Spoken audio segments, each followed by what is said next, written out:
Hi everyone, I'm really excited today because I just want to show you this is my book. So happy I finished it.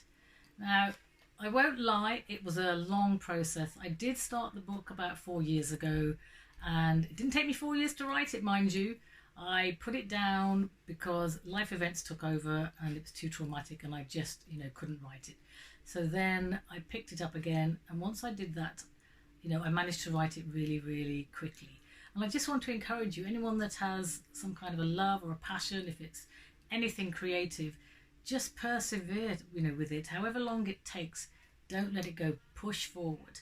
And as I said, there are no limits. Don't let age or gender or anything put you off because it's worthwhile.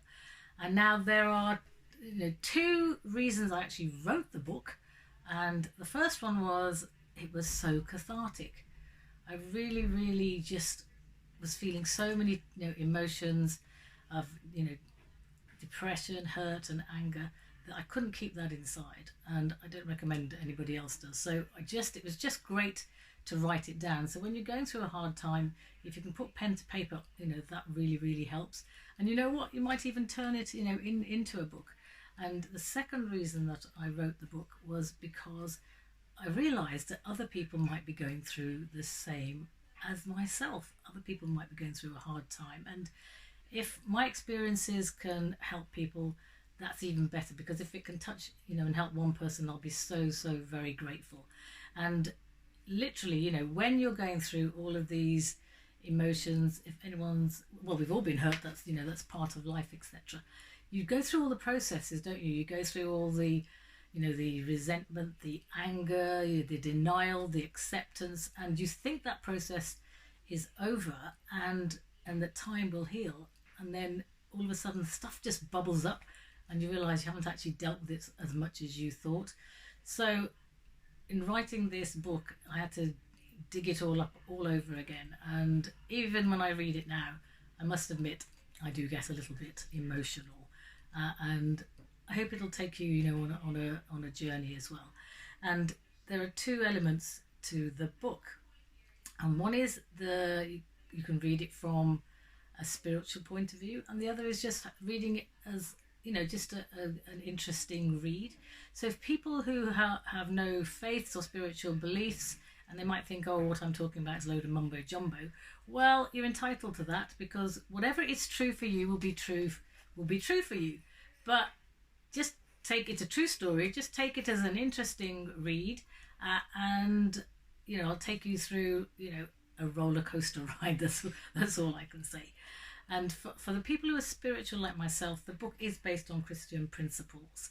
But anyone from any faith or creed, can actually read the book. It might have some interesting insights and guidance for you as well. And now for me, Christ, he actually came to teach, to preach, to heal, and to cast out demons. And the fourth one is the most important of all, and I really think it's been forgotten about in the Western world. I know attendances, in churches, etc., have been going down, and we really, well, actually no, because I think in the situation where we are now, a lot more people are just finding a faith just to get them through the really tough time that we're going through. But as I said, the West has forgotten about the fourth one, which was probably the most important thing that Christ wanted us to learn, and he taught his his disciples, and that was to cast out demons. And you can actually help yourself, but I do recommend, depending on the severity of it, that you actually find help from other people. Maybe join a good church or a couple of good pastors that can help you. Now, you don't have to convince people in places like India, Africa, Caribbean, South America that the supernatural exists. And to be quite precise, 89% of the 488 societies that make up the planet believe in the supernatural, and they do believe that there are specific energies, shall we say. I'm not going to sort of go into anything more than that, that they exist and people actually use them to cause harm on to other people. So when you think about it, certain religions are based on voodoo and macumba, but it's only a small minority of people that might use those methods to inflict harm on other people. So as I said, this book, it will open many people's eyes, and hopefully it will lead you in the direction. If you feel that that's the kind of spiritual attack or oppression that you're under, it will go quite a way in actually helping you. Now, if certain things in your life aren't going right, it could be in one area, it could be in several, it could be in all areas of your life. It could be financial, health, relationships. Have a good look if that's what is happening in your life. It might just be misfortune or bad luck, but a good high percentage of the time it isn't. And it's always advisable to just trust your instincts, because they're never usually wrong. Now, in the book, I actually will highlight the symptoms and signs of spiritual oppression, and it can be from the very mild to the severe. So you will need help if you're starting to see someone that you love turn into the girl in The Exorcist. So then you will definitely need to get the big guns in. But as I said, I highlight the signs to actually look out for, and you may be able to help yourself.